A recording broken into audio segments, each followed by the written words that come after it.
నేను ఎందుకంటున్నా ఇదంతా అంటే ఒక పథకం పెడితే ఆలోచించి ముందు వెనుక చూసుకొని సరిగ్గా ఉందా లేదా వ్యవస్థ చూసుకొని సక్రమంగా పెట్టాలి తప్ప ఏదో చేసినామంటే చేసినామనే దానికి ఆగమాగం పెట్టినామంటే పెట్టినాం వెంటనే బిల్డప్ కోసం పెడితే దానివల్ల వచ్చే దుష్పరిణామాలు ఇట్లా ఉంటాయి. అందుకే నేను మిమ్మల్ని అనేది ఏదో ఫ్రీ బస్ అని ఒకటి పెట్టినారు, కానీ ఇవాళ మీరు ఆలోచించండి.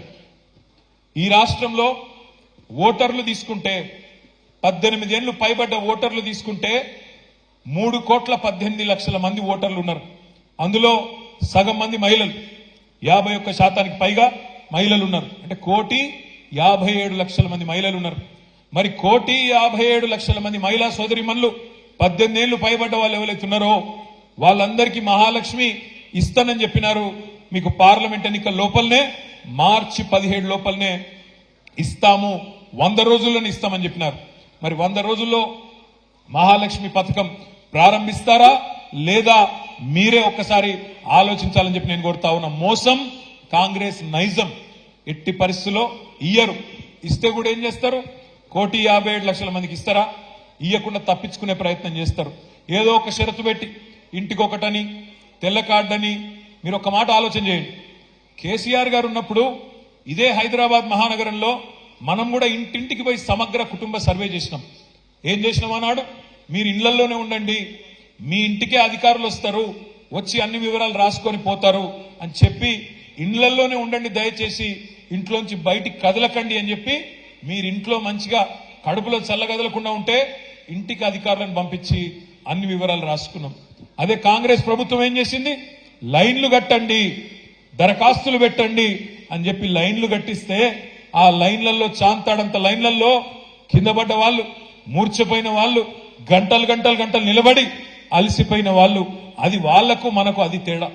వాళ్ళేమో ప్రజలను లైన్లో నిలబెట్టి గందరగోళం చేస్తే ఇస్తాము అని చెప్పి ఊరించి ఆఖరికి 6 నెలల పాటు ఊరించి పార్లమెంట్ ఎన్నికల గండాన్ని ఎట్లా దాటాలన్న ఆలోచన వాళ్ళు చేస్తే మనం మాత్రం 10 ఏళ్లు చిత్తశుద్ధితో తప్పకుండా పేదవాళ్ళను కాపాడుకోవాలనే కార్యక్రమం మనం చేసినాం. మహాలక్ష్మి గాని లేదా గృహజ్యోతి అన్నారు, నెలకు 200 యూనిట్లు ఫ్రీ అన్నారు. ఏమన్నారు రేవంత్ రెడ్డి గారు ఎలక్షన్ కి ముందు? మీరు వచ్చే నెల బిల్లు కట్టకండి, వచ్చే నెల బిల్లు కట్టొద్దు, డిసెంబర్ నెల బిల్లు కట్టొద్దు, సోనియమ్మ కడుతుంది అక్క అని చెప్పిండు. కట్టిందా సోనియమ్మ ఈ నెల బిల్లు? వచ్చే నెల కడుతుందా సోనియమ్మ? ఇంకొక ఆయన మంత్రి ఉన్నాడు వెంకటరెడ్డి గారు, ఆయన అన్నాడు మిమ్మల్ని ఎవరన్నా వచ్చి అధికారి బిల్లు అడిగితే వెంకటరెడ్డి చెప్పిండని చెప్పండి, బిల్లు కట్టకండి పంపించేయండి అన్నాడు. మరి నిలబెట్టుకున్నారా మాట? నాకు తెలుసు ఇంకో 50 రోజులు టైం ఉంది, నాకు కూడా తెలుసు. కానీ నేను యాద్ చేస్తున్నా, వాళ్ళని ఏం అంటలేను, తిడతలేను. మోసం చేయడం అనేది కాంగ్రెస్ నైజం అని చెప్పడానికే మీకు మాట చెప్తా ఉన్నా. ఇవాళ పెద్దలు ఒక సామెత చెప్తారు తెలుగులో, ఓడ మీద ఉన్నప్పుడేమో ఓడమల్లన్న, ఒడ్డుకెక్కిన తర్వాత బోడమల్లన్న. ఇది కాంగ్రెస్ పార్టీ ఒక అలవాటు. ఓడ మీద ఉన్నంతసేపు మల్లన్న ఓడమల్లన్న అని మాట్లాడతారు, ఒడ్డుకెక్కిన తర్వాత గట్టుకెక్కిన తర్వాత వాడు బోడమల్లన్న అని తిడతారు. అది కాంగ్రెస్ పార్టీ నైజం. అందుకే నేను మిమ్మల్ని కోరేది, ఈ 100 రోజుల గ్యారంటీలు, వాళ్ళు ఇచ్చిన 420 హామీలు అమలు కావాలి అంటే కాంగ్రెస్ పార్టీకి మనం పార్లమెంట్ ఎన్నికల్లో తప్పకుండా షాక్ ఇవ్వాల్సిన అవసరం ఉన్నది. సికింద్రాబాద్ పార్లమెంటును తప్పకుండా బీఆర్ఎస్ కి ఇచ్చినట్టయితేనే భయంలో పడతారు. ఓహో, ఇంకా కూడా ప్రజలు మా మీద కోపంగా ఉన్నారు హైదరాబాద్ లో, వీళ్ళు గనక రేపు అమలు చేయకపోతే మళ్ళీ ఒక్క సీటు కూడా రాదు, ఇక్కడ మొత్తానికి పుట్టగతులు లేకుండా పోతాయనే భయం కాంగ్రెస్ పార్టీకి వస్తుంది. ఇక బీజేపీ విషయానికి వస్తే మీకు తెలుసు, 5 ఏళ్ల కిందట కిషన్ రెడ్డి గారు ఆనాడు అంబర్పేటలో ఓడిపోతే పాపం సానుభూతి, ఓడిపోయింది కదా అనే సానుభూతితోని ఆయన కొన్ని ఓట్లు వేసింది. ఎమ్మెల్యేగా ఓడిపోయింది కదా, మీకు తెలుసు మన దేశం కొద్దిగా సెంటిమెంట్ దేశం. ఒక సర్పంచ్ ఎలక్షన్ లో ఓడిపోతే ఆయనకి ఎంపీటీసీ ఎలక్షన్ నిలబడితే అయ్యో పాపం మన ఓడిపోయింది కదా అంటారు. అట్లనే అంబర్పేటలో ఓడిపోతే పార్లమెంటుకు నిలబడితే ఓట్లు వేసినారు, గెలిపించినారు. 5 ఏళ్లలో సికింద్రాబాద్ పార్లమెంట్ సభ్యుడిగా, కేంద్ర మంత్రిగా కిషన్ రెడ్డి గారు సికింద్రాబాద్ కు చేసింది ఏంది దయచేసి చెప్పి ఓట్లు అడగాలని చెప్పి నేను అడుగుతా ఉన్నా. జూబ్లీ హిల్స్ నియోజకవర్గానికి ఆయన ఏమన్నా ఒక్క పథకమన్నా, ఒక్క పనన్నా ఈ 5 ఏళ్లలో పార్లమెంట్ సభ్యుడిగా, కేంద్ర మంత్రిగా చేసిండా? ఏదన్నా బస్తీలో ఏదన్నా మంచి పని చేసిండా? ఏదన్నా గల్లీలో ఒక్క మంచి పని చేసిండా? కనీసం కేంద్ర ప్రభుత్వ మంత్రిగా ఒక పెద్ద ప్రెస్టేజియస్ ప్రాజెక్ట్, ఏమన్నా ప్రతిష్టాత్మకమైన ప్రాజెక్టు మన పిల్లల కోసం తెచ్చిండా? దయచేసి మీరు ఆలోచించాలని చెప్పి నేను కోరుతా ఉన్నా. ఎంతసేపు దేవుడి పేరు చెప్పి ఇవాళ దేవుడిని వాళ్ళే మనకు పరిచయం చేసినట్టు, ఇదివరకు రాముడు మనకు తెలియనట్టు, ఇదివరకు దేవుడి గుడి మనకు తెలియనట్టు, ఇదివరకు మనం బొట్టు పెట్టుకోనట్టు, మనం ఎన్నడూ కూడా ఇదివరకు అసలు దేవుణ్ణి ప్రార్థించనట్టు ఇవాళ డ్రామా చేస్తా ఉన్నారు. ఇక్కడ మా తమ్ముడు విష్ణు ఇక్కడే ఉన్నాడు, గోపి ఇక్కడనే ఉన్నాడు. మీరు తెలుసు విష్ణు వాళ్ళ నాన్నగారు పెద్దమ్మ టెంపుల్ మొత్తం హైదరాబాద్ లోనే అతిపెద్ద పెద్దమ్మ టెంపుల్ కట్టిందే వాళ్ళ కుటుంబం. కానీ ఎన్నడూ దేవుణ్ణి వాడుకోలేదు, ఎన్నడూ దేవుణ్ణి అడ్డం పెట్టుకుని రాజకీయం చేయలేదు. కానీ ఇవాళ గోపీనాథ్ గారు కూడా భక్తుడు, ఆయన కూడా రెగ్యులర్ గా టెంపుల్కి పోతాడు, ఆయన కూడా రెగ్యులర్ గా మరి భగవంతుని ప్రార్థించుకుంటాడు. కానీ మనం భగవంతుని నమ్ముకున్నాం, మొక్కుకుంటాం, రాజకీయంగా వాడుకోవట్లేదు. వాళ్ళు మాత్రం ఇవాళ మేము రామ మందిరం కట్టినాం, రామ మందిరం కట్టండి మంచిది, మేమేం కాదంటలేదు. కానీ రాజకీయంగా మీరేం చేసిండ్రో చెప్పండి. మీకు 5 ఏళ్లు మంత్రిగా అవకాశం ఇస్తే కేంద్రంలో సికింద్రాబాద్ లోక్సభకు ఒక్క పని చేసినామా చెప్పు కిషన్ రెడ్డి అని నేను అడుగుతా ఉన్నా. తెలంగాణ రాష్ట్రానికి పనికి వచ్చే ఒక్క పని ఇవాళ బీజేపీ చేసిందా ఆలోచించండి. ముఖ్యంగా మా ఆడబిడ్డలు ఎక్కువ మంది ఇక్కడ ఉన్నారు, నేను మిమ్మల్ని ఆలోచించమని కోరుతా ఉన్నా. మోడీ గారు ప్రధానమంత్రి అయిన తర్వాత దేశంలో అన్ని ధరలు ఆకాశంలోకి వెళ్ళిపోయినాయి. పప్పు పిరమైంది, ఉప్పు పిరమైంది, నూనె పిరమైంది, చింతపండు పిరమైంది, అన్ని పిరమై ఈరోజు పెట్రోల్ డీజిల్ అన్ని కూడా పిరమై ఇలా భారతదేశం మొత్తం మోడీ గారిని మా ఆడబిడ్డలు మా అన్నదమ్ములు ఒకటే అంటా ఉన్నారు. ప్రియమైన ప్రధానమంత్రి అంటలేరు, పిరమైన ప్రధానమంత్రి మోడీ గారు అంటున్నారు.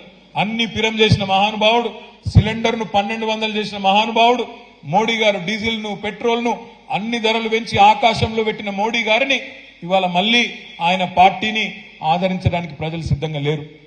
కిషన్ రెడ్డి గారిని కూడా నేను వేదిక ద్వారా విజ్ఞప్తి చేస్తా ఉన్నా, మీరు చెప్పండి స్పష్టంగా, జూబ్లీహిల్స్ నియోజకవర్గానికి ఏం చేసినారు, నీకు ఎందుకు ఓటేయాలా? సికింద్రాబాద్ లోక్సభ నియోజకవర్గానికి నువ్వు పార్లమెంట్ సభ్యుడిగా చేసిన పనేంది చెప్పి ఓట్లడుగు. ఎంతసేపు బుకాయింపు మాటలు, దబాయింపు మాటలు కాదు. కేంద్ర మంత్రిగా 5 ఏళ్లలో అట్టర్ ఫ్లాప్ మంత్రి ఎవరైనా ఉన్నారు భారతదేశం మొత్తంలో అంటే ఈ కిషన్ రెడ్డి గారే తప్ప ఇంకోరు కానే కాదు. అందుకే నేను మిమ్మల్ని అందరినీ కోరేది, రేపు సికింద్రాబాద్ పార్లమెంట్ పరిధిలో రాబోయే రోజుల్లో ఏప్రిల్లోనో మేలోనో ఎన్నికలు వస్తాయి. ఎన్నికలు ఎప్పుడొచ్చినా మళ్ళొక్కసారి గ్రేటర్ హైదరాబాద్ లో గులాబీ జెండా రెపరెపలాడే విధంగా మన నాయకులు కార్యకర్తలు ఎక్కడి వాళ్ళక్కడ గట్టిగా పనిచేద్దామని చెప్పి నేను విజ్ఞప్తి చేస్తా ఉన్నా. ఇవాళ మీరు గమనించండి, కాంగ్రెస్ బీజేపీ మంచి అండర్స్టాండింగ్ లో పనిచేస్తున్నాయి. బండి సంజయ్ ఏమో మనం కొట్లాడుకోవద్దు, బీఆర్ఎస్ ని దొక్కేద్దామంటాడు. రేవంత్ రెడ్డి గారు ఎలక్షన్లకు ముందేమో అదానిని తిడతాడు, గౌతమ్ అదానిని పొల్లు తిట్టిండు.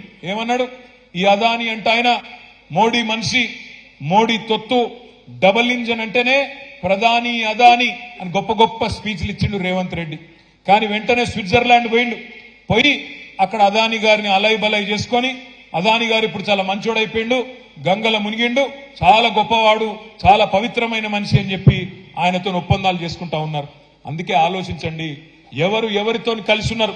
నిన్న మీరు చూసింటారు, నిన్న మనము 4 నెలల కిందట మన డాక్టర్ శ్రవణ్ దాసోజు, అదేవిధంగా కె సత్యనారాయణ గారు ఇద్దరిని ఎమ్మెల్సీలుగా గవర్నర్ గారికి ఒక కేబినెట్ లో తీర్మానం చేసి కేసీఆర్ గారు ముఖ్యమంత్రిగా ఉన్నప్పుడు ఒక ప్రపోజల్ పంపించినాం. గవర్నర్ గారు ఒప్పుకోలేదు. ఈ శ్రవణ్ అంటే ఆయనకు, సత్యనారాయణ అంటే ఆయనకు రాజకీయ సంబంధాలు ఉన్నాయి, అందుకే నేను సంతకం పెట్టను అని చెప్పి రిజెక్ట్ చేసింది.